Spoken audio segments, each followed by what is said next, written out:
गीता में अर्जुन को स्वयं भगवान कह रहे हैं कि उस परमेश्वर की शरण में जा, उसके लिए उन संतों के पास जा जो तत्वदर्शी हो। इसी प्रकार हजरत मोहम्मद को उनका अल्लाह कह रहा है कि कोई और पूर्ण परमात्मा है, उसको पाने के लिए उन तत्वदर्शी संत की तलाश कर। वो प्रभु कौन है, ये जानने के लिए कृपया अवश्य सुनिए जगत गुरु तत्वदर्शी संत रामपाल जी महाराज के अमृत वचन। और एंड पंप गुरु जी है। अब कौन से को सिलेक्ट करोगे तुम? हैंड पंप को। हैंड पंप में तो कितना पानी निकाले, और मटका में जो जल है वो तो थोड़ी सी दिन, एक दिन भी पूरा ना निकाला मन माने पूरे परिवार का। तो यहां परमात्मा कहते हैं गुरु गोविंद दोनों खड़े, और किसके लागू पाए? बलिहारी गुरु अपना जिन गोविंद दिया मिलाए। हैंड पंप बिना जल नहीं मिलाए। कबीर हरि जय रूठ जा, गुरु की शरण में जावे। कहें कबीर गुरु रूठ गए तो हरि ना होत सहाय। जैसे हैंड पंप खराब कर दिया आपने, उसकी केयर टेक करी नहीं, तो फिर जल कैसे मिलेगा? अब गुरु रूठ गया तो भगवान साथ नहीं देगा बिल्कुल भी। परमात्मा कहते मम संत मुझे जान मेरा ही स्वरूपम। मेरे संत को मुझे ही जान लेना, तब मैं तेरे निकट आऊंगा।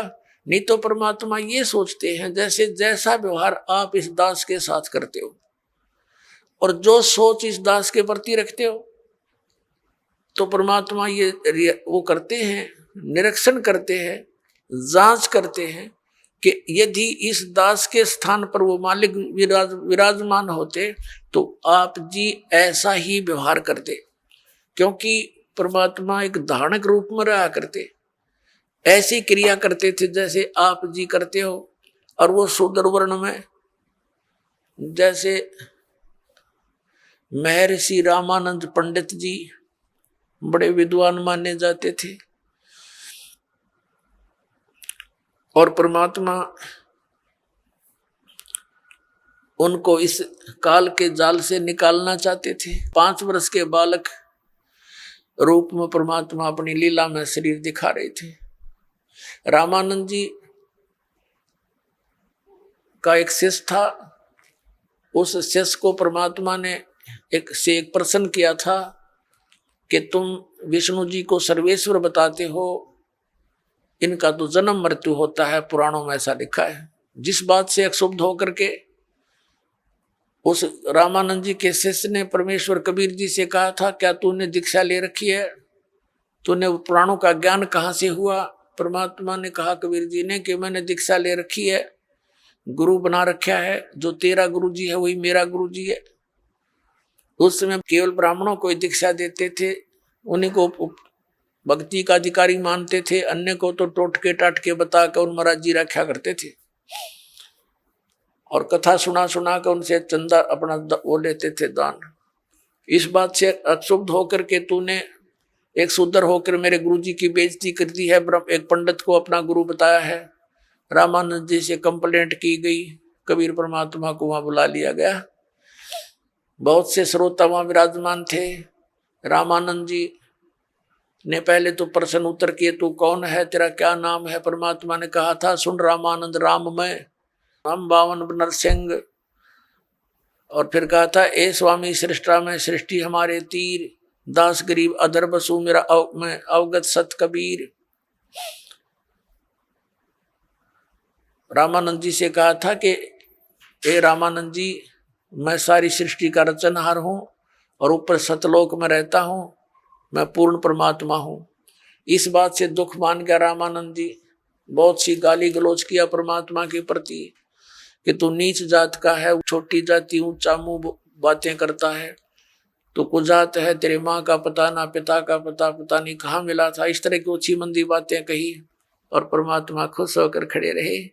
जैसे एक सुयोग्य शिष्य ने अपने गुरु जी के सामने, चाहे वो कुछ भी बोले, वो कोई ऑब्जेक्शन, कोई दोष मन में नहीं आना चाहिए, ये रिहर्सल हमें बता कर गए थे परमात्मा। रामानंद जी गाली दे रहे हैं और परमात्मा खुश होकर खड़े कि आप जो कहो सिर उधारिये, लेकिन मैं हूं वही जो आपको दास ने बताया, मैं परमात्मा हूं। रामानंद जी का नहीं यकीन हुआ, वो बीच में पूजा करने लग गया कि रुक जा थोड़ी देर, बीच में पर्दा लगा दिया कि मैं शूद्रों के दर्शन भी नहीं करता, ये दिखाने के लिए। और झोपड़ी के अंदर बैठकर एक पूजा करने लगा, जैसे भगवान विष्णु की काल्पनिक मूर्ति बनाई। ये शालिग्राम की पूजा ऐसे करते थे जैसे विष्णु जी की मूर्ति को, श्री कृष्ण की मूर्ति को नवाते गंगा जल से, फिर उनको साफ कपड़े पहनाते, छोटे छोटे कपड़े बनवा रखे होते। तो ऐसे वो कल्पना से कर रहा था, कोई ओरिजिनल वस्तु नहीं थी अंदर। और वो क्या करते हैं कि सब कपड़ों को उतार कर भगवान के सब नवा धोवा के फिर धोती बांध देते हैं, कुर्ता बना देते हैं, तिलक लगा देते हैं, मुकुट रखते हैं, और साथ में कंठी की माला भी, एक कंठी भी डालते हैं, जो वैष्णव साधुओं की पहचान होती है। तुलसी के एक मनिये की एक ही मन का होता डोरी में। अब मुकुट रख दिया, उस दिन माला डालनी भूल गए रामानंद जी। और रामानंद जी ने सोची आज तो बात बिगड़ गई भाई, माला डालनी भूल गए, लेकिन उस दिन जो कर्म कांड के अंदर मुकुट रख दिया तो मुकुट उतारा नहीं जा सकता, पूजा खंडित मानी जाती है उस कर्म कांड के अंदर। और यदि पूरा श्रृंगार नहीं हुआ, कंठी नहीं डली, तो भी पूजा खंडित, इनकम्प्लीट रह गई। तो रामानंद जी ने सोचा इस मुकुट के ऊपर से डाल देता हूं। वो मुकुट में फंस गई, अंदर नहीं जा रही है। बड़ा चिंतित हुआ। पुण्यात्मा भगत ही होते हैं, ठीक है, बस डले ढोरे हैं, लेकिन भक्ति के लक्षण उनमें विद्यमान रहते हैं। बहुत दुखी हो गया रामानंद, हे भगवान आज मेरे से की गलती बन गई।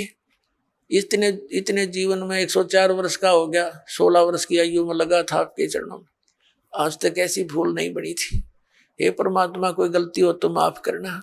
बाहर खड़े भगवान कबीर साहब बोलते हैं कि स्वामी जी इस माला की गांठ खोल लो या गुंडी खोल के और फिर गले में डाल दो, मुकुट उतारना नहीं पड़ेगा आपको। अपना आत्माओं, एक छोटा सा बालक और शूद्र वर्ण में जुलाहे जाति में, और जिन जुलाहों को शूद्रों को वो ब्राह्मण लोग छूने भी नहीं देते थे, अपने शरीर से दूर 10 कदम दूर रखते थे। अब इसको ब्राह्मण कहते हैं। ब्राह्मण सो जो ब्रह्म पहचान है, जो भगवान को पहचान ले वो ब्राह्मण है, ना तो सूखे डले डोहे प्राणी। अब जब रामानंद ब्राह्मण ने देखा कि ये कबीर, ये तो परमात्मा खड़े हैं जिसने मेरे मन की बात बता दी, मैं तो कोई कल्पना कर रहा था, मन में सोच ही रहा था, मेरे मन की बात बता दी। अब वो पर्दा दिया फेंक, और सामने हजारों की संख्या में ब्राह्मण दर्शक बैठे कि आज कबीर की पिटाई होगी और रामानंद जी कहेगा कि मैंने इसको दीक्षा नहीं दी, ये झूठ बोलता है। रामानंद जी ने देखा बाहर के पूरा ब्राह्मण वर्ग समाज खड़ा है और उधर एक भगवान खड़ा है शूद्र रूप में। तो कहते परमात्मा कहते हैं वक्त पड़े सौदा करे और बाढ़ में जाओ, युग थोथा ज्ञान है। उसी समय उस बालक की को ऐसे अपने सीने से लगा दिया परमात्मा को रामानंद जी ने। बोलो सतगुरुदेव की।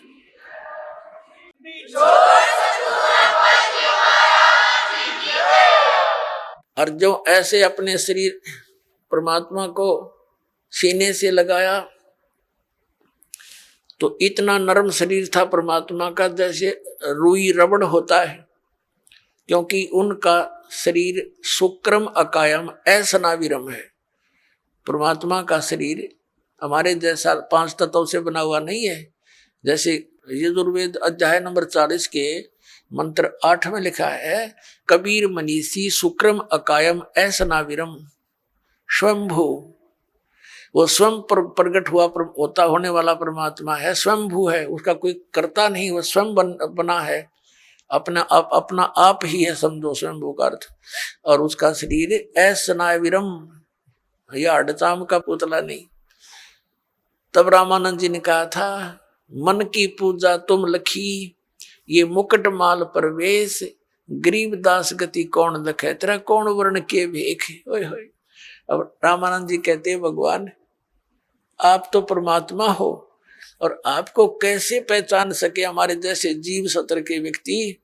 आप किस तरह वेशभूषा में 5 वर्ष के बालक की आयु में और कौन से वर्ण में यानी जुलाहे जाति में खड़े हो।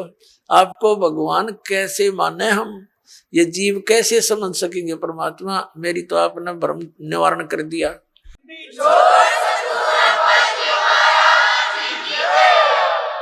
मन की पूजा तुम लखी और मुकुट माल परवेश। गरीबदास जी ने अपनी अमृतवाणी में आंखों देखा ये सब चित्रण। रामानंद जी कहने लगे, गरीबदास गति कौन लखे, तेरा कौन वर्ण के भेख है, किस वेशभूषा में और किस जाति में आप खड़े हो भगवान, आपको कैसे पहचाने। फिर परमात्मा ने कहा, स्वामी जी भक्ति करो, आप जो साधना कर रहे हो ये मोक्ष मार्ग नहीं है, इससे जन्म मरण का रोग नहीं कटेगा। प्रसंग चला था, जा सतगुरु की मैं बलिहारी जो जामन मरण मिटाई। जा सतगुरु की मैं बलिहारी जो जामन मरण मिटावे, जन्म मरण मिटा दे। तो रामानंद जी ने कहा, बच्चा मैंने तो आज तक जिससे भी ज्ञान सुना है, स्वर्ग से ऊपर कोई भगवान कोई स्थान नहीं, और श्री कृष्ण और विष्णु से ऊपर भगवान और शंकर से ऊपर मैंने भगवान नहीं सुना। अब इनकी पूजा छोड़कर मैं और की पूजा कैसे करूं, कैसे विश्वास करूं। बालक तेरे पे मैंने 104 वर्ष का वर्द हो गया। अब आप जो बताने जा रहे हो कि परमात्मा और है, क्योंकि परमेश्वर कबीर जी ने सारा कुछ बताया, आपकी गीता जी में लिखा है 18वें अध्याय के 62वें श्लोक में, 18वें अध्याय के 66वें श्लोक में आपका गीता ज्ञानदाता कहता है कि तू सर्वधर्मान परित्यज माम एकम शरणम व्रज, तो सर्व भाव से उस परमेश्वर की शरण में जा, उसी की कृपा से तू परम शांति को प्राप्त हो। अब उनको कंठस्थ याद थे, ब्राह्मण थे, वो तो सारी याद थी, पूरी गीता कंठस्थ याद थी, सब श्लोक याद थे। तो रामानंद जी ने कहा कि भगवान हम तो इसका व्रज का अर्थ उल्टा ही लगाए बैठे थे। तो परमात्मा ने कहा, अब उल्टा कर लो, क्योंकि गाड़ी को उल्टा डाल ले तो चले नहीं, गाड़ी को सीधा ही खड़ा करना पड़ेगा। अब परमात्मा ने कहा कि उसकी शरण में जाने के लिए जो साधना है वो 17 में जाएगा, 23वें श्लोक में लिखा, ये तत् और सत मेरे पास है। ये मंत्र कबीर साहब ने कहा था रामानंद जी को, ओम तो सार्वजनिक है ही। तब रामानंद जी ने कहा कि देख बच्चा, मैंने सारी उम्र खो दी इसी भक्ति में, अब कहीं मैं घर का रहूं ना घाट का, 104 वर्ष का बूढ़ा हो गया। आप साधना बताओ, कहीं प्रमाण दिखाई देता नहीं। ठीक है, ये गीता जी का मंत्र तो मैंने याद है, ओम तत्सत, लेकिन ये सब कुछ देख कर भी विश्वास नहीं हो पा रहा मुझे। तो परमात्मा कहने लगे कि हमारी बात पर जो विश्वास करेगा तो उसको हम प्रमाण भी दिखा देंगे। रामानंद जी ने कहा, देखो मैं 16 साल की उम्र से लगा था, 16 वर्ष की आयु से, और आज तक मैं यही साधना करता हूं। मैंने पूरा शरीर अपना साध रखा है, समाधिस्थ भी होता हूं। परमात्मा ने कहा, आप समाधिस्थ हो कि कहां तक पहुंचते हो समाधि में? अब वो समाधिस्थ हो गया, अभ्यास था डेली का, योग युक्त होने का, एकदम समाधिस्थ हो गए। समाधि क्या है? सपना सा होया करता है, सपना सा। एक ऐसी स्थिति आ जाती है कि वो भूल जाता है मैं कहाँ बैठा हूं, और ऊपर के जो साजबाज दिखाई देना शुरू कर देता है।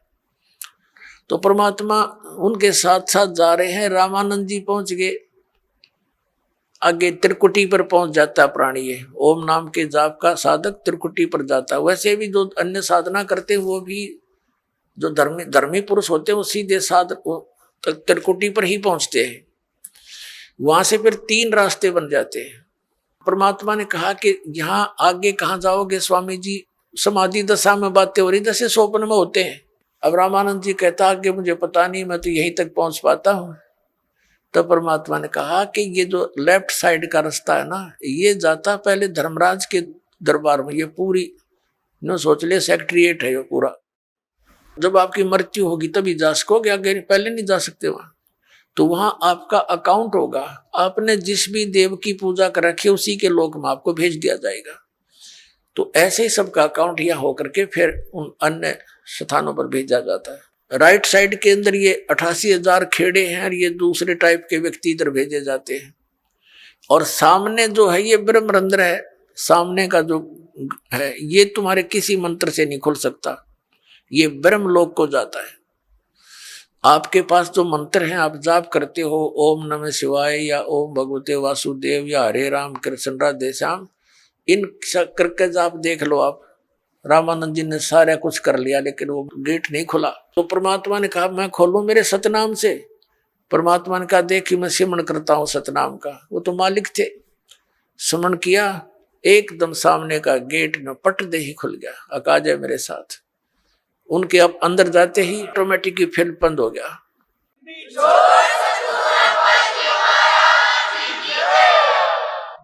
ऊपर ले गए ब्रह्मलोक में, ब्रह्म दिखाया।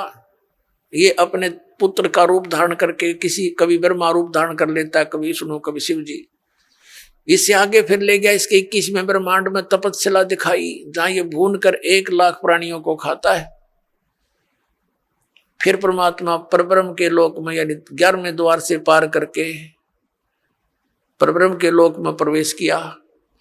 परब्रह्म से आगे फिर अपने लोक में सतलोक में परम अक्षर ब्रह्म के लोक में सतलोक में ले गए, बाण गुफा को पार करके 12वां द्वार पार करके। तो वहां क्या देखा, वहां की जो स्थिति जो भगवान वहां रहते हैं, वहां तेजो में शरीर है परमात्मा का, उसको सतपुरुष कहो, परम अक्षर पुरुष कहो, उसको कबीर भगवान कहो। तो सतपुरुष के एक रोमकूप में करोड़ सूर्य मिला दे, करोड़ चंद्रमा ऐसी रोशनी है उस परमात्मा की, से भी तेज है। और नीचे से जो कबीर साहब गए थे 5 वर्ष के बालक की आयु में, वहां चवर उठा के अपने दूसरे रूप पर चवर करने लगे। तो रामानंद जी ने सोचा कि ये कबीर जी तो यहाँ का कोई देवता है, गण है, और ये है सचमुच वो परम अक्षर ब्रह्म जिसके विषय में गीता में कहा है।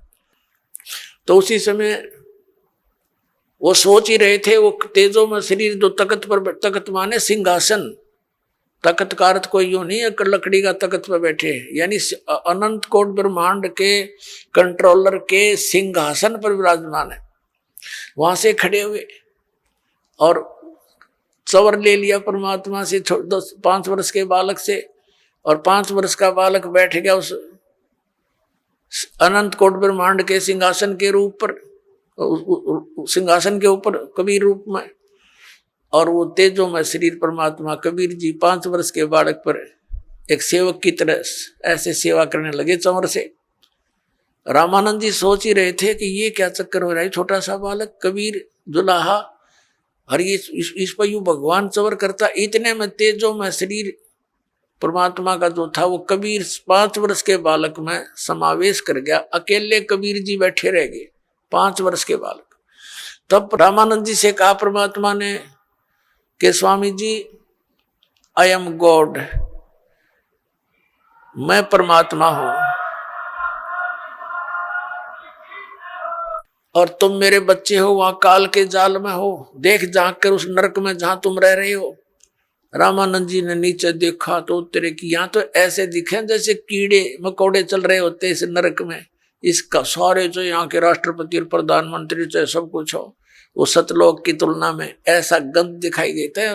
परमात्मा कहते हैं 100 योजन जाती है या दुनिया की गंध 100 योजन तक, 1 योजन में 12 किलोमीटर, कहते 1200 किलोमीटर तक इसकी बदबू जाती है ऊपर इस गंदे लोक की, जहां तुम ठाठ मान रहे हो। स्वर्ग सारे मिला करके सारे इतने खराब हैं यहाँ के। तब रामानंद जी से कहा कि जाओ तुम वापस यहाँ आना पड़ेगा। हो गया विश्वास आपको? अके भगवान हमारी ताएं खुल गई। जब वापस आए शरीर में, सामने फिर बैठे परमात्मा वही 5 वर्ष के बालक रूप में, जहाँ गोष्ठी हो रही थी उनकी। चरण पकड़ दिए 104 साल के उस वृद्ध ने, ब्राह्मण ने, सच वो था ब्राह्मण, और 5 वर्ष के दानक के पैर पकड़ दिए उस बालक के, और कहा कि 2 ठोड़ है, एक तू भया एक से 2, और गरीबदास हमकार ने तुम आए हो मुग्धो। तुम साहेब तुम संत हो, तुम सतगुरु तुम हंस, और गरीबदास तेरे रूप में और न दूजा अंश। तो इस प्रकार आपका जन्म मरण मिटेगा और परमात्मा प्राप्त होगा। बोलो सतगुरुदेव।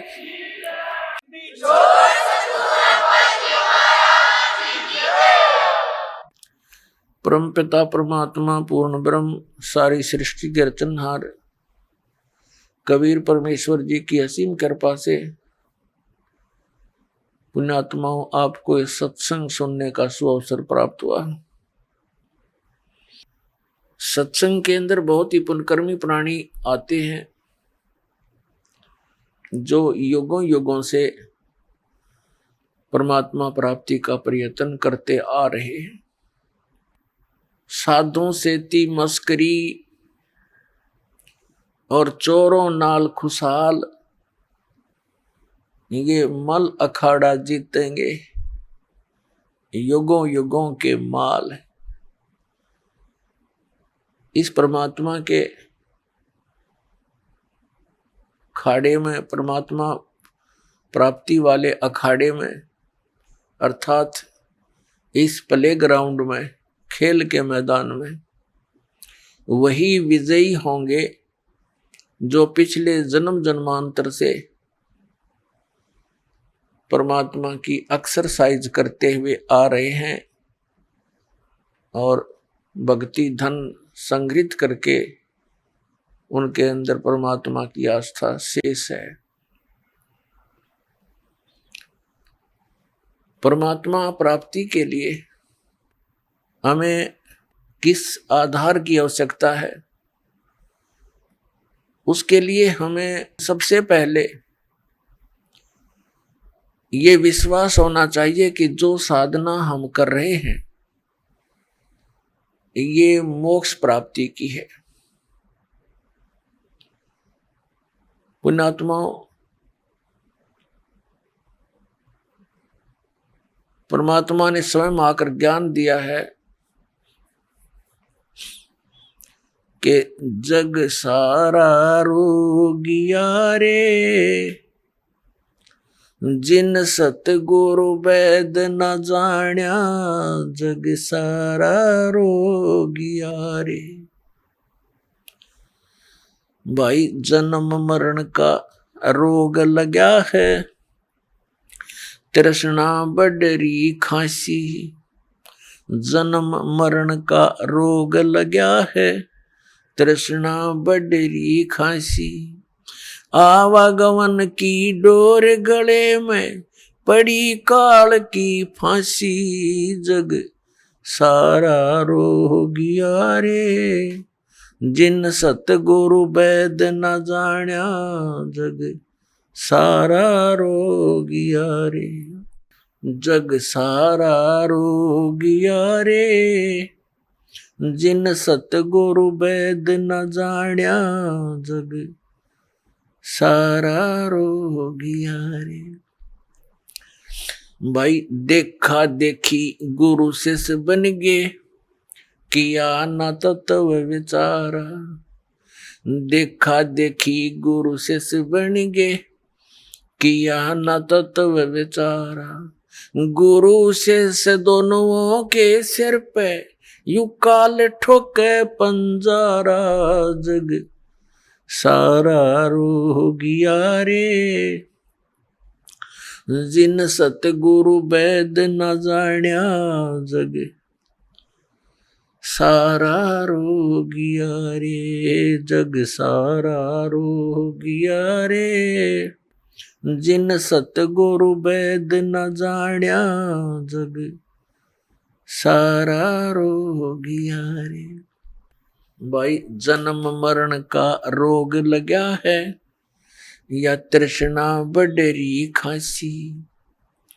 जन्म मरण का रोग लगा है, या तृष्णा बडरी खांसी। आवागमन की डोर गले में, या पड़ी काल की फांसी। जग सारा रोगिया रे, जिन सतगुरु वैद न जाण्या, जग सारा रोगिया रे। भाई, सच्चा सतगुरु कोई ना पूजे, इन झूठों जगपतियासी। सच्चा सतगुरु कोई ना पूजे, इन झूठों जगपतियासी। अंधे की वहां गही अंधे ने, ये मार्ग कौन बतासी। जग सारा रोगिया रे, जिन सतगुरु वैद न जाण्या, जग सारा रोगिया रे। जग सारा रोगिया रे, जिन सतगुरु वैद न जाण्या जग सारा रोगिया रे। भाई सार शब्द सर जीवन बूटी गैस गैस अंग लगावे। सार शब्द सर जीवन बूटी गैस गैस अंग लगावे। कहे कबीर तुम सत कर मानो ये जन्म मरण मिट जावे जग सारा रोगिया रे। जिन सतगुरु वैद न जाण्या जग सारा रोगिया रे जग सारा रोगिया रे। जिन सतगुरु वैद न जाण्या जग सारा रोगिया। सार शब्द सर जीवन बूटी गैस गैस अंग लगावे। सार शब्द सर जीवन बूटी गैस गैस अंग लगावे। कहे कबीर तुम सत कर मानो ये जन्म मरण मिट जावे जग सारा रोगिया रे। जिन सतगुरु वैद न जाण्या जग सारा रोगिया रे। अब परमात्मा ने कहा कि ये सब पूरा विश्व रोगी है। कौन से रोग से रोगी है? ग्रस्त है ये जन्म और मृत्यु के रोग से। और जब तक जन्म और मृत्यु का ये रोग नाश नहीं होगा तब तक आत्मा स्वस्थ नहीं हो सकती, तब तक परम शांति नहीं हो सकती। तो पुण्यात्मा परमात्मा के पाने के लिए हमें एक विशेष विवेक की आवश्यकता पड़ेगी।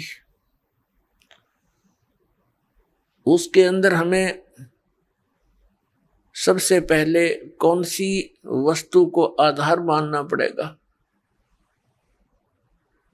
हमने परमात्मा के पाने के लिए उस साधना को आधार मानना पड़ेगा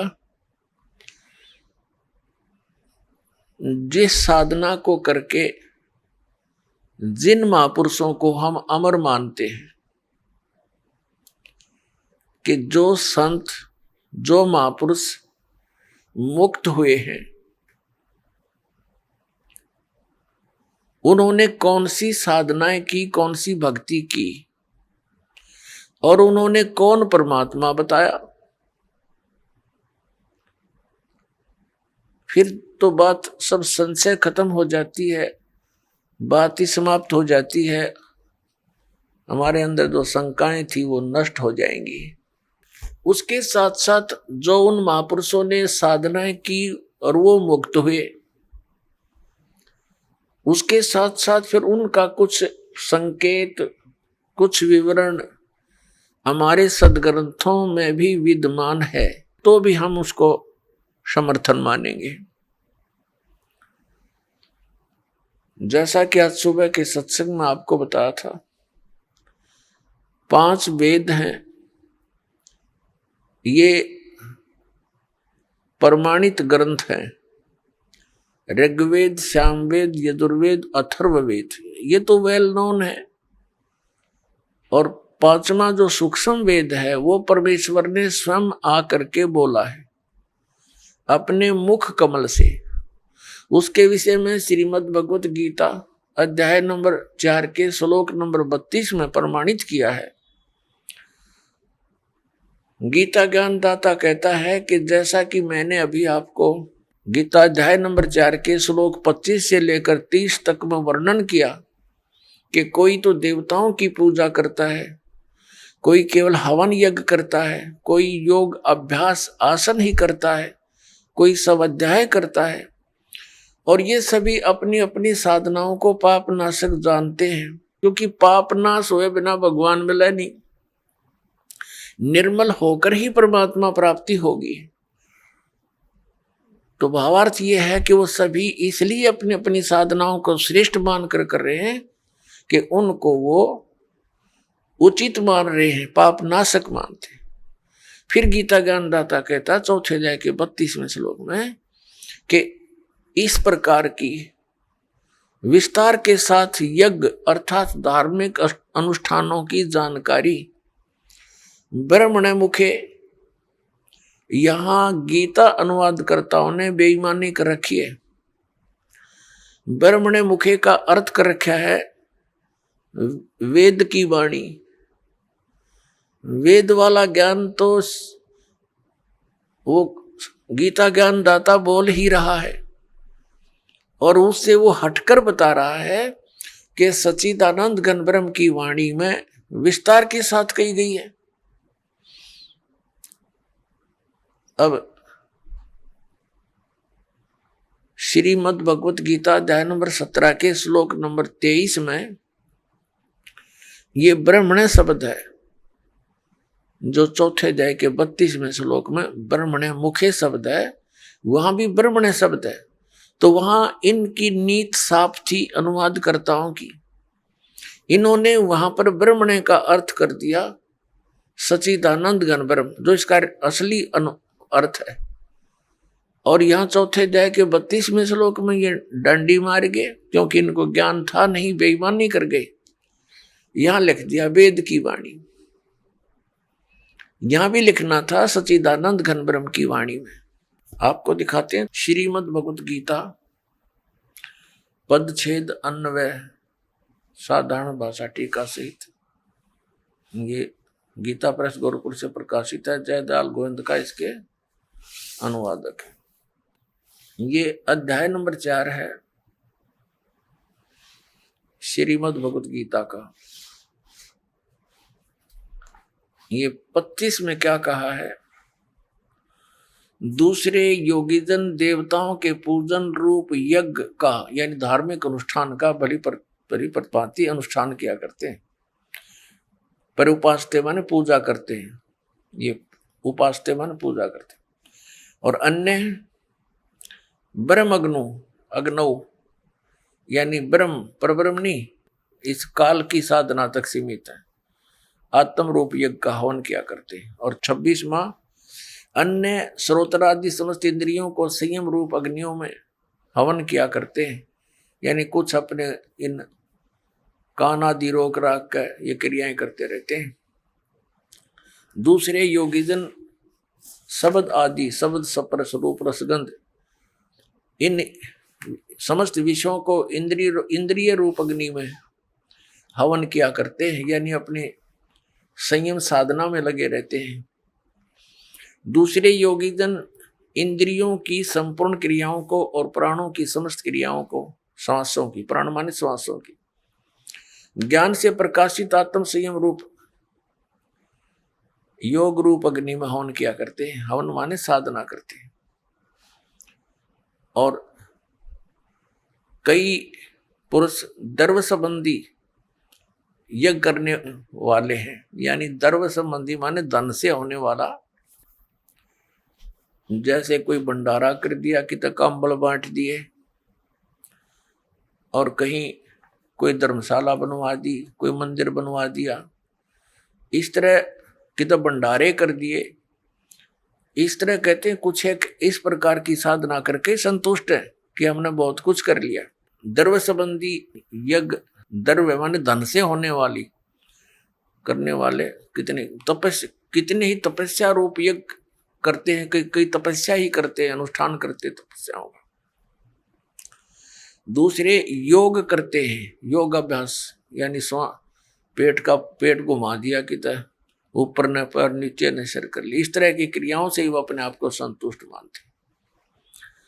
और कुछ एक अहिंसावादी तीक्ष्ण व्रतों से युक्त यत्नशील पुरुष, कुछ एक ऐसे जो से मुंह पर पट्टी बांध गए और नंगे पैरों चल रहे, इसको अहिंसावादी तीक्ष्ण व्रत बोलते हैं। कुछ ऐसी क्रियाएं करते हैं। और कुछ स्वाध्याय रूप ज्ञान यज्ञ करने वाले हैं, जैसे गीता जी का पाठ कर लिया या कोई मंत्र, वेदों के मंत्र गोट लिए, इस तरह के स्वाध्याय बोलते हैं। अब 29-30 में क्या कहा कि दूसरे कितने योगी जन अपान वायु में प्राण वायु को हवन करते हैं, यानी अपने इन अंदर की 5 प्राणों से ही खसते रहते हैं। प्राणवायु को अपान वायु में, अन्य कितने ही नियमित आहार करने वाले हैं, यानी सीमित आहार, एक बार खा लिया, थोड़ा सा खा लिया, उसका अभ्यास करते रहे। कुछ प्राणायाम करते रहते हैं, प्राणों की और अपान की गति को रोककर प्राणों को श्वास छोटा कर बड़ा श्वास बढ़ाने घटाने के चक्कर में लगे रहते हैं। प्राणों में हवन क्या करते हैं। ये सभी साधक यज्ञों के द्वारा पापों का नाश कर देने वाले यज्ञों को जानने वाले हैं। इसका वास्तविक अर्थ ये है कि ये सभी अपनी अपनी साधनाओं को पाप नाश करने वाली जानते हैं। यदि ये इनको पता लग जाए कि ये साधना पाप नाशक नहीं है, तुरंत त्याग देंगे ये। यदि यही सही होते, फाइनल होते, तो चौथे अध्याय के 32वें श्लोक में गीता ज्ञानदाता ये नहीं कहता कि और विस्तार के साथ वहां लिखी हुई है। अब और विस्तार क्या रह गया, जितने डले डोने थे सारे लिख कर रखे, इसमें बता रखे। अब देखना अध्याय नंबर 4 के और श्लोक नंबर 32 में कहा है, इसमें एक शब्द है एवं बहुविधा यज्ञ वित्ता ब्रह्मणे मुखे। ये ब्रह्मणे शब्द है इसमें, चौथे अध्याय के 32वें श्लोक में। कर्मजान विधितान सर्वान एवं ज्ञातवा विमोक्ष यसे विमोक्ष से। अब क्या बताते हैं, इस ब्रह्मणे मुखे का जो अर्थ, ब्रह्मणे मुखे को हमने देखना है, इन्होंने अनुवाद गलत किया है। एवं माने इस प्रकार, बहुत प्रकार के यज्ञ यानी धार्मिक अनुष्ठान इन्होंने वेद की वाणी में कर दिया, ये गलत कर दिया। ब्रह्मणे मुखे का अर्थ लिखना था सच्चिदानंद घन ब्रह्म की वाणी में विस्तार से कहे गए हैं। उन सब को तू कर्म जान, यानी कर्मों से, शारीरिक क्रियाओं से संपन्न होने वाले जान। नाम उठत नाम बैठत नाम सोत जागबे, नाम खाते नाम पीते नाम सेती जागबे लागबे, ये क्रिया है उसमें। विधि तान, विधि जान, उनको जान। इस प्रकार तत्व से जानकर उनके अनुष्ठान द्वारा तू कर्म बंधन से सर्वथा मुक्त हो जाएगा। अब ये देखना, हमने ये गलत कर दिया, ने बेईमानी कर रखी। यहां लिखना था सच्चिदानंद घन ब्रह्म की वाणी में। अब आपको दिखाते हैं इसी श्रीमद् भगवत गीता अध्याय नंबर 17 के श्लोक नंबर 23 में, इसमें है ओम तत्सत इति निर्देश है ब्रह्मण तिर्विद समर्थ ब्राह्मणा तेन वेदा च यगा च विहिता पुरा। ओम ओम तत् तत् सत सत इति माने यह, ऐसे यह। तिर्विध माने 3 प्रकार का। ब्रह्मणे मुख्य, ब्रह्मणे सच्चिदानंद घन ब्रह्म का। ब्रह्मणे माने सच्चिदानंद घन ब्रह्म, ये यहाँ बिल्कुल सही इन्होंने अनुवाद किया है, का नाम कहा है। अपने आत्मा इस गीता जी अध्याय नंबर 17 के श्लोक नंबर 23 में एक तो ये कंसेप्ट क्लियर हो गया कि गीता ज्ञान दाता से एक सच्चिदानंद घन ब्रह्म कोई और है, सुप्रीम पावर, समृद्ध शक्ति, और उसका मंत्र है ओम तत्सत। ये 3 मंत्र का है। तो एक तो हमारी पवित्र गीता से हमें ये मिलेगा कि कौन सी साधना करने की है, वो कौन से मंत्र हैं जो जाप करके मोक्ष प्राप्ति होती है, और दूसरे फिर हम प्रमाण लेंगे उन महापुरुषों से जिनको हम मुक्त मानते हैं और जिनका ये अन्य संत पंथ उन महापुरुषों के भी प्रमाण देते हैं कि वो पार हो गए, वो महापुरुषों की वाणी भी लेते हैं। तो उन्होंने भी कौन से मंत्र जाप किए, फिर ये सब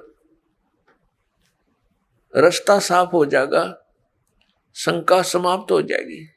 शंका समाप्त हुई, भगवान मिला, फिर तो क्रिया करनी शेष रह जाएगी। और वो क्रिया इतनी आसान है, चलते फिरते उठते बैठते भगवान का कभी कितना ही भजन कर लो, काम करते करते और अंतिम सांस तक साधना करनी है, भगवान साथ लेकर जाएगा आपको सतलोक में। अब देखो, अब हम फिर आगे अध्याय नंबर 4 के श्लोक नंबर 32 पे।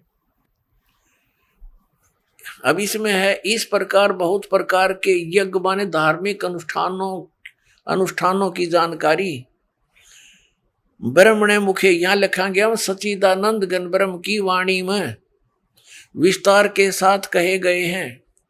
उन सब को तू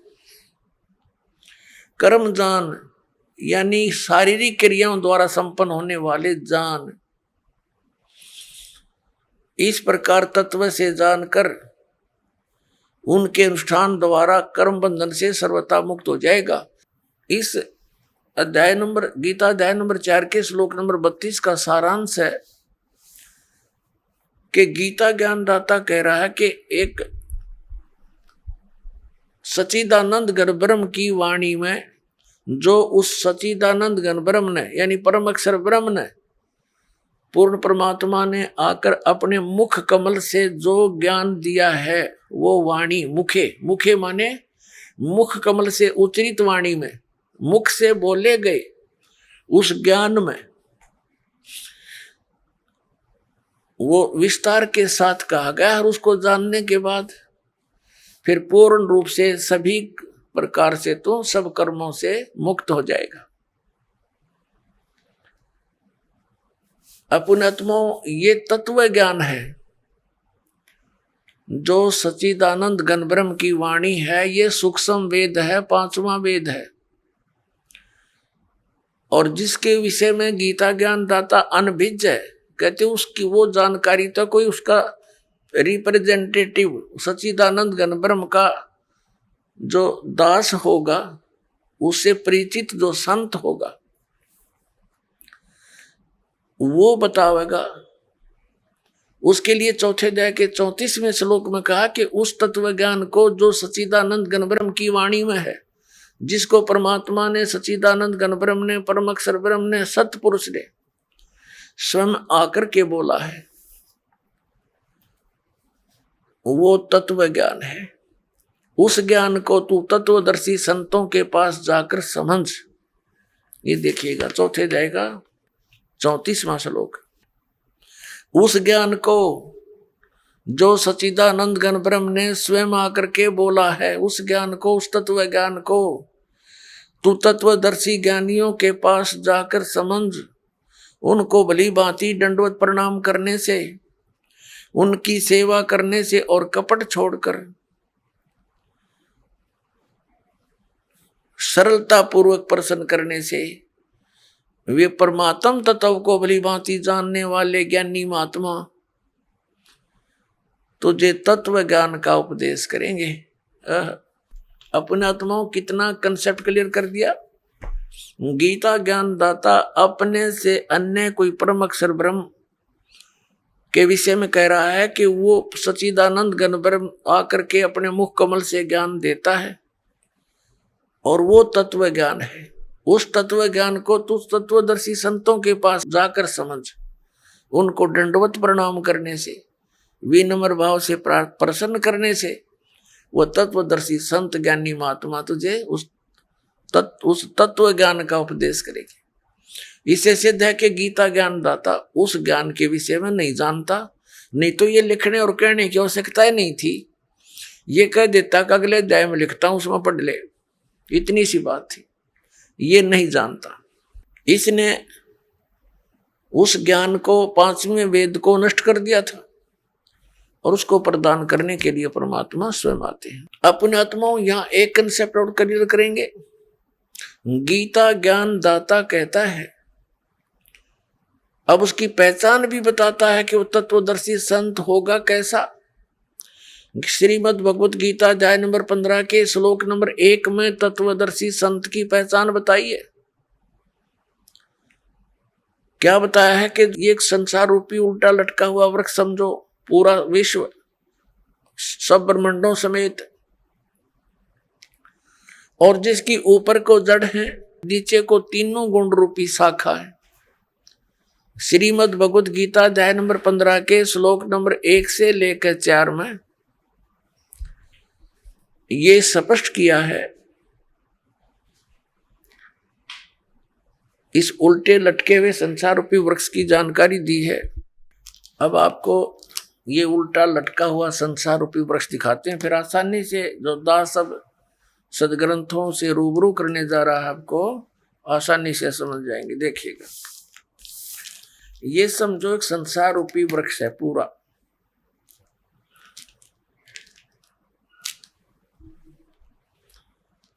ऊर्ध्व मूलम अधः शाखम। देखिए श्रीमद् भगवत गीता अध्याय नंबर 15 का ये पंचदशो अध्याय यानी 15वां अध्याय, 15वां अध्याय है। ये इसका प्रथम श्लोक है।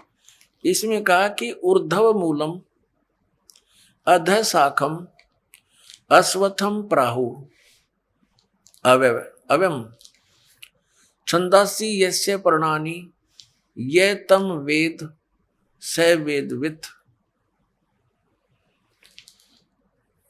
ऊर्ध्व मूलम इसका अर्थ है कि ऊपर को जड़ और नीचे को शाखा। अधः माने नीचे होता है, ये भ्रमित है, इन्होंने गलत कर दिया। अधः माने ब्रह्मा रूप मुख्य शाखा वाले, नहीं।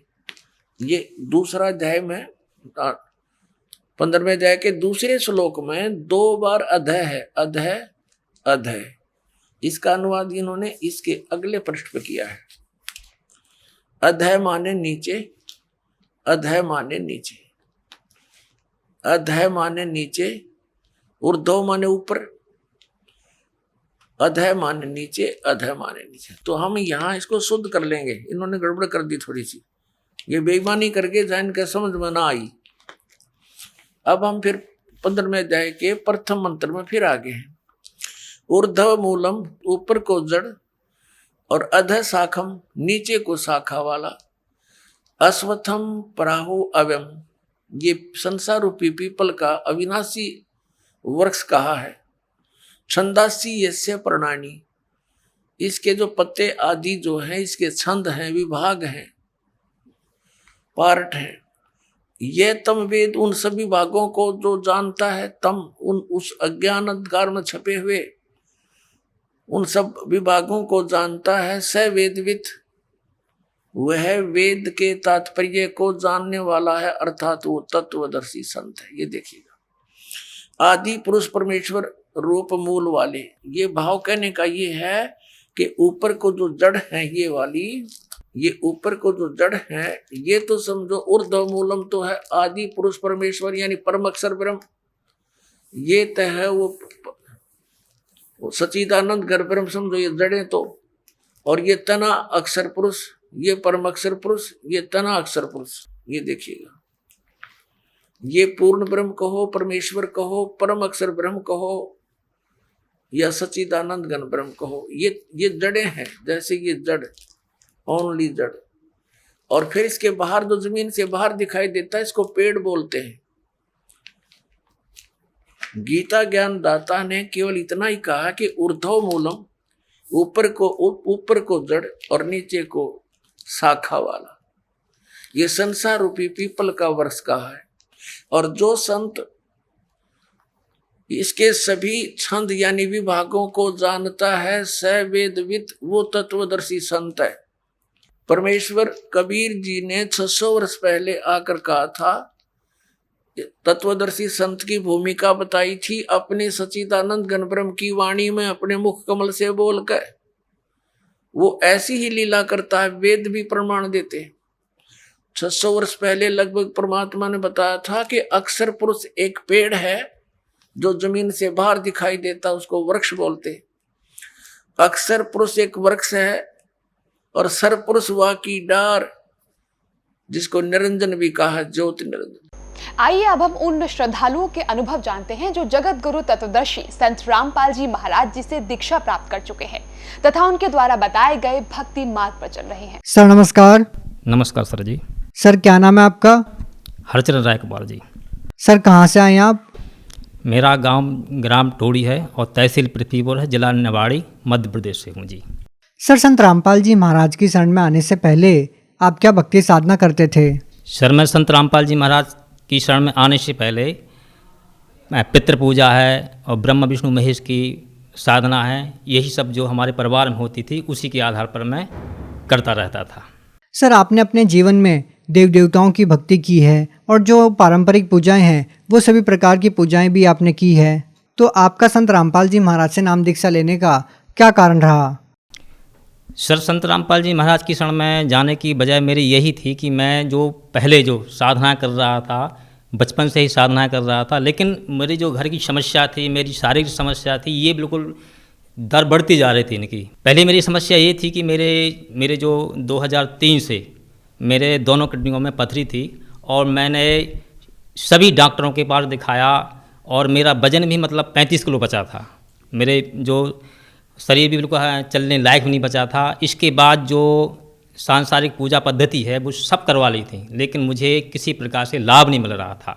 इसके बाद जब मैंने एक दौर ऐसा हुआ कि मैं स्कूल में पढ़ाने जाया करता था प्राइवेट तौर पर, तो एक संत रामपाल जी महाराज जी के अनुयायी थे, उन्होंने मुझे एक पुस्तक दी, सचखंड का संदेश पुस्तक थी। मैंने उस पुस्तक को पढ़ा और उस पुस्तक में मुझे समझ आया कि जो संत रामपाल जी महाराज ने जो बताया है उसमें सारे धर्म ग्रंथों के अनुसार जो भक्ति है उसमें सब कुछ बिल्कुल प्रमाण सहित उसमें दिया था।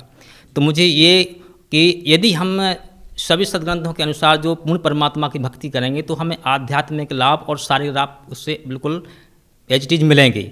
जब मुझे मेरा मन माना और मैंने फिर उसको ज्ञान को और गहराई से समझा, वेद भी मंगाए, इस प्रकार से मैंने ज्ञान को समझा 6 महीने। ज्ञान 6 महीने समझने के बाद जब मुझे संतुष्टि प्राप्त हुई, इसके बाद मैंने निर्णय लिया कि मुझे संत रामपाल जी महाराज की शरण में जाना चाहिए और भक्ति करना चाहिए। सर, संत रामपाल जी महाराज से आपने पूरा ज्ञान समझ के नाम दीक्षा ली है। संत रामपाल जी महाराज के अनुयायी दावा करते हैं कि उनको नाम दीक्षा के बाद बड़े बड़े लाभ मिले हैं, तो क्या आपको भी अपने जीवन में इतने सारे बदलाव देखने को मिले? जी, मैं पहले अन्य धर्म गुरुओं के अनुसार जो साधना कर रहा था, मुझे उससे लाभ कोई मतलब नहीं मिल रहा था, क्योंकि मेरी जो समस्या थी वो बार बार बढ़ती ही जा रही थी। इसके बाद जो संत रामपाल जी महाराज का जो ज्ञान समझ के पुस्तक के माध्यम से मैंने दीक्षा ली, इसके बाद ये हुआ कि मैंने जैसे दीक्षा ली तो मुझे 8 दिन में ही मेरी जो किडनियों में समस्या थी कि मेरी किडनी में जो पथरी थी, 15 दिन में कभी कभी खून के टुकड़े भी आ जाते थे। मैंने कई डॉक्टरों के पास दिखाया था। जैसे मैंने संत रामपाल जी महाराज से नाम दान लिया, उसके बाद उनकी जो विधि पूजा पद्धति है मैंने उसको सही तरीके से किया, तो उसके बाद मेरी जो समस्या थी पथरी की वो ऑटोमेटिक कम होती गई और उसके बाद पूर्णतः आज तक मैं पूर्णतः 6 साल में एक भी टैबलेट नहीं खाई। इसके बाद मैं स्वस्थ होता गया। और लाभ मेरे घर में ये था कि मैं जुआ खेलता था। मेरी समस्या ये थी, पर्सनैलिटी मेरी हैबिट इतनी ख़राब थी कि मैं जुआ खेलता था, दिन भर अपना समय बर्बाद करता था। इसके बाद जब संत रामपाल जी महाराज से दीक्षा ली, इसके बाद मेरी ये बुरी आदत बिल्कुल ऑटोमेटिक हमेशा के लिए आज तक के लिए बिल्कुल ख़त्म हो चुकी है। मेरे घर में एक और समस्या थी कि मेरी पत्नी थी, उनको एक बहुत बड़ी प्रेत की समस्या थी कि प्रेत उनके ऊपर आता था, उनको ऐसे जकड़ लेता था कि 3-3 घंटे तक बेहोशी हो जाती थी, लस्त पड़ जाती थी। पहले मैंने बहुत सियानों को दिखाया, लेकिन उससे ये लाभ हुआ। इसके बाद नामदान संत रामपाल जी महाराज से नाम दीक्षा लेने के बाद जैसे मैंने नामदान 2014 से लिया है, इसके बाद वो समस्या ऑटोमेटिकली ख़त्म हो चुकी है। एक बार क्या हुआ कि ये अपने मायके गईं और वहाँ पर ये समस्या उनको बनी, क्योंकि वो जुड़ी नहीं थी, नाम नहीं लिया था, ये समस्या बनी। तो उनके जो वहाँ के सियाने थे उन्होंने कहा कि आप इसका निदान जो बकरा मांगती है, इसका निदान आप जो आपका घर में जो पति जुड़ा है उससे इसका निदान कराओ। तो उस आत्मा ने यही बोला था उसके माध्यम से कि भाई उनके घर में जो संत रामपाल जी महाराज के द्वारा बताई भक्ति साधना आ चुकी है, अब मैं उसके वजह से वहाँ पर पहुँच नहीं सकती हूँ और ना मैं वहाँ पर कोई हानि कर सकती हूँ। ये मुझे सबसे बड़ा लाभ हुआ। सर, भूत प्रेत की समस्याओं के लिए जो शाणे सपटे होते हैं, तांत्रिक होते हैं, वो बहुत सारी क्रियाएं बताते हैं, तो क्या संत रामपाल जी महाराज ने भी आपको ऐसी कोई क्रिया बताई, जैसे बकरे कटवाना या ताबीज़ बंधवाना या रात को 12 बजे किसी शमशान घाट पे जाना? क्या ऐसी कोई क्रिया भी संत रामपाल जी महाराज ने आपको बताई? जो संत रामपाल जी महाराज जो मंत्र मोक्ष के मंत्र बताते हैं, शास्त्र के अनुकूल जो मंत्र बताते हैं, इनमें इतनी बड़ी शक्ति है कि ये भूत प्रीत या शारीरिक समस्या तो कुछ भी नहीं है, ना के बराबर है। और इस मंत्र से संत रामपाल जी महाराज ने ये प्रूव किया है कि आप यहाँ पर भी सुख पाओगे और यहाँ के बाद शरीर त्यागने के बाद आप ऐसे लोक में, अमर लोक में चले जाओगे कि यहाँ इन मंत्रों को प्राप्त करके आप जन्म मरण का मोक्ष, जो जन्म मरण की समस्या है वो आपकी सारी समस्या हमेशा के लिए खत्म हो जाएगी और जिससे कि आप हर प्रकार से संतुष्टि प्राप्त कर सकते हैं। सर, क्या संत रामपाल जी महाराज से नाम दीक्षा लेने के बाद आपको कोई और भी लाभ मिले? जी, संत रामपाल जी महाराज से नाम लेने के उपरांत मुझे सबसे पहले ये था कि जो मानसिक टेंशन रहती थी हमेशा की, आर्थिक समस्या रहती थी, घर में परिवार में जो सदस्यों में बैलेंस नहीं रहता था रहने में, वो हमारे जब से मैंने संत रामपाल जी महाराज का ज्ञान सुना, समझा और जो उनकी पूजा पद्धति की है, जब से मुझे हर प्रकार से जो सारे गलत व्यसन थे मेरे सारे छूट गए हैं, आर्थिक जो तंगी थी वो सारी खत्म हो चुकी है और घर में सभी सदस्य सुखपूर्वक रह रहे हैं। किसी प्रकार की मानसिक मुझे कोई समस्या नहीं है आज तक और बढ़िया मेरा परिवार सुखमय ज़िंदगी यहाँ पर बढ़िया तरीके से जी रहा है। एक बार क्या हुआ कि मेरे आपसी में विवाद चल रहा था मेरा, और एक बार मेरी पत्नी ने 50 ग्राम जहर खा लिया। इसके बाद मैं पास का जो मेरा स्वास्थ्य केंद्र है मैं वहाँ पर ले गया, डॉक्टर ने वहाँ पर मैं पहुँचा तो डॉक्टर ने इसको तुरंत मना कर दिया और झांसी के लिए इसको रेफर कर दिया कि ये किसी प्रकार से बचेगी नहीं। उसका सारा शरीर जो है पूरा काला पड़ चुका था और मुँह से भी खून आने लगा था, मतलब हर प्रकार से मैं उससे बिल्कुल ये समझ गया था कि ये ख़त्म हो चुकी है, डॉक्टर ने भी मना कर दिया था। इसके बाद मैं जब झांसी पहुँचा तो मेरी बस एक अचानक प्रवृत्ति, मेरा ध्यान संत रामपाल जी महाराज के ज्ञान की तरफ गया और मैंने अंदर से प्रार्थना की और पूर्ण परमात्मा किसी प्रकार की समस्या को हल कर सकता है ताकि मेरी ये समस्या खत्म हो जाए। इस समय मैं बहुत ज़्यादा परेशान था। मैंने जैसे भी ये प्रार्थना लगाई उसी के दौरान तुरंत जब मैं निवाड़ी पृथ्वीपुर से झांसी के लिए बीच में जा रहा था, मैं गाड़ी से जा रहा था, वो लोग जो उसके हमारी पत्नी थी उनके साथ में भी कुछ सदस्य थे, वो भी एम्बुलेंस से जा रहे थे। तो इसके बीच में जब मैं गाड़ी से पहले 2 व्हीलर से पहुंच गया, जब मैंने बीच में फ़ोन लगाया तो उन्होंने बताया कि आपकी पत्नी बिल्कुल उठ के बैठ गई है। बोले आप कहाँ ले जाओ, खून मुँह से आ रहा था। इसके बाद मैं फिर भी मैं झांसी ले गया। झांसी भी उन्होंने यही बताया कि किसी इसके शरीर में पूरे में रोम में जहर भर चुका है, जी किसी में इसकी कोई गारंटी नहीं कि ये बचेगी, माने बच ही नहीं सकती है। लेकिन संत रामपाल जी महाराज से जब मैंने ऐसी प्रार्थना लगाई उसी समय वो ठीक हो गई और आज जा कर के मेरा हर प्रकार से घर खुशहाल है। आज भी वो हर प्रकार से स्वस्थ है और मेरे परिवार हर प्रकार से अच्छा चल रहा है। जी सर, भगत समाज को क्या संदेश देना चाहते हैं? आप सभी समाज से मैं यही विनती करना चाहता हूँ कि जो संत रामपाल जी महाराज आज के आधुनिक दौर में अन्य शंकराचार्य जितने भी धर्म पंथ चल रहे हैं उनका ज्ञान संत रामपाल जी महाराज ने सबके सामने ऐसा पेश किया है और संत रामपाल जी महाराज ने ये दिखाया है कि देखिए इनका ज्ञान जो है पूरा किसी भी शास्त्रों से, धर्म ग्रंथों से इनका ज्ञान कोई मैच नहीं कर रहा है। जब इनका ज्ञान और मैच नहीं कर रहा है तो इनके द्वारा जो साधना है वो सारी गलत है, जिससे कि जो सदग्रंथ बताते हैं कि शास्त्र के विपरीत जो भी आप भक्ति साधना करोगे उनको ना तो मोक्ष होगा, ना कोई लाभ होगा, ना आर्थिक स्थिति का लाभ हो, किसी प्रकार का लाभ नहीं हो सकता है, तो लाभ मिलना ही मुश्किल है। इसलिए आपको यह विचार करके कि जो संत रामपाल जी महाराज ज्ञान सुना रहे हैं यूट्यूब के माध्यम से और फेसबुक के माध्यम से, तो उनको आप ज्ञान सुनें और सदग्रंथों से प्रमाणित करें और हर प्रकार की शंका का समाधान करके संत रामपाल जी महाराज से नाम दीक्षा लेकर के अपना कल्याण कराएं और यहाँ पर भी सुख पाएं। बहुत बहुत धन्यवाद सत साहेब जी।